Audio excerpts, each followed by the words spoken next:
એ બધા ક્યાં હતા?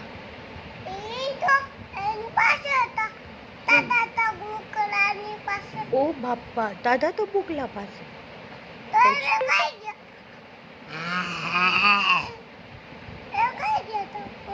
ઓ બાપા, પછી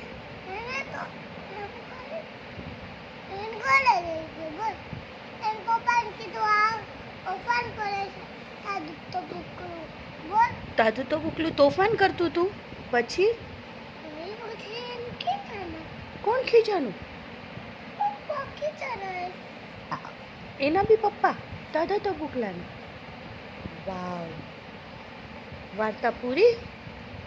બોખલામાં